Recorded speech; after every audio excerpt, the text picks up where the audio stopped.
Friends ನಮಸ್ಕಾರ. ನೀವೇನಾದರೂ ಪಲ್ಸರ್ಗೆ timing chain ಏನಾದರೂ ಹಾಕಬೇಕು ಅಂತಂದರೆ ಟೈಮಿಂಗ್ ಚೈನ್ ಹಾಕೋದಕ್ಕೆ ಇಷ್ಟೆಲ್ಲ ಬಿಚ್ಚಬೇಕು.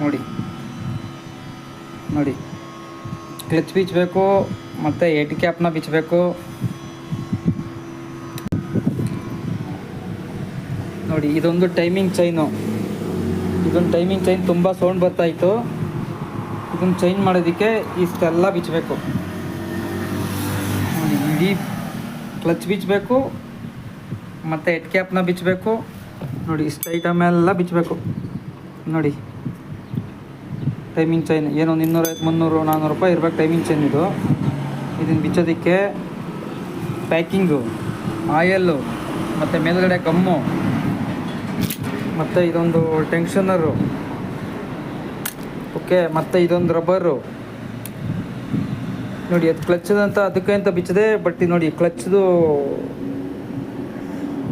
ಇದೆಲ್ಲ ಉಜ್ಜಿಬಿಟ್ಟಿದೆ. ನೋಡಿ ಸೆಂಟ್ರ್ ಪ್ಲೇಟ್ ಇದು ಉಜ್ಜಿಬಿಟ್ಟಿದೆ. ಇದನ್ನು ಚೇಂಜ್ ಮಾಡಬೇಕು. ಮತ್ತು ಲೋಡರೂ ಸೌಂಡ್ ಬರ್ತಾಯಿತ್ತು. ಈ ಲೋಡರ್ನ ಚೇಂಜ್ ಮಾಡಿಬಿಡಿ ಅಂತ ಹೇಳಿದ್ರು. ಕಸ್ಟಮರ್ ಕೇಳಿದ್ವಿ, ಲೋಡರ್ ಹಾಕಬೇಕು. ಬಟ್ ಏನೋ ಅಂತ ಬಿಚ್ಚಿದ್ದು, ಟೈಮಿಂಗ್ ಚೈನು ಅಂತ ಬಿಚ್ಚಿದ್ದು. ನೋಡಿ ಇಷ್ಟು ಪ್ರಾಬ್ಲಮ್ ಇದೆ. ಟೈಮಿಂಗ್ ಚೈನ್ಗೆ ಅಂತ ಬಿಚ್ಚಿದ್ದು ಇಷ್ಟು ಪ್ರಾಬ್ಲಮ್ ಇದೆ. ಬಟ್ ಏನಪ್ಪ ಅಂತ ಅಂದರೆ ಕ್ಲಚ್ ಪ್ಲೇಟು ಲೋಕಲ್ ಇದೆ. ನೋಡಿ ಕ್ಲಚ್ ಪ್ಲೇಟ್ ಲೋಕಲ್ ಇದೆ. ಕ್ಲಚ್ ಪ್ಲೇಟ್ ಉಜ್ಜಿ ಆಯಿಲ್ ನೋಡಿ ಯಾವ ಕಲರ್ ಆಗಿದೆ. ಕ್ಲಚ್ ಪ್ಲೇಟ್ನ ಲೋಕಲ್ ಹಾಕಿದ್ರೆ ಇದೇ ಥರ ಆಯಿಲ್ ಈ ಥರ ಆಗುತ್ತೆ. ನೋಡಿ ಈ ಥರ ಗಲೀಜು ಥರ ಇರುತ್ತೆ ಆಯಿಲ್ಲು. ನೋಡಿ ಕ್ಲಚ್ ಪ್ಲೇಟ್ನ ಲೋಕಲ್ ಹಾಕಿದ್ರೆ ಈ ಥರ ಒಂದು ಥರ ಆಯಿಲ್ ಇರುತ್ತೆ. ನಿಮಗೆ ಗೊತ್ತಾಗ್ಬಿಡುತ್ತೆ.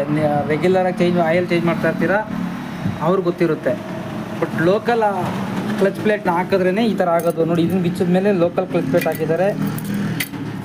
ಇದು ಲೋಕಲ್ ಕ್ಲಚ್ ಪ್ಲೇಟು.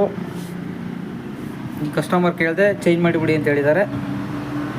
ನೋಡಿ ಒಂದು ಟೈಮಿಂಗ್ ಚೈನ್ಗೆ ಬಿಚ್ಚಿದಂಥ ಪ್ರಾಬ್ಲಮ್ಗೆ ಇಷ್ಟು ಪ್ರಾಬ್ಲಮ್ ಇದೆ ಗಾಡಿನಲ್ಲಿ. ಪಲ್ಸರ್ 150 ಇದು ಗಾಡಿ. Thank you.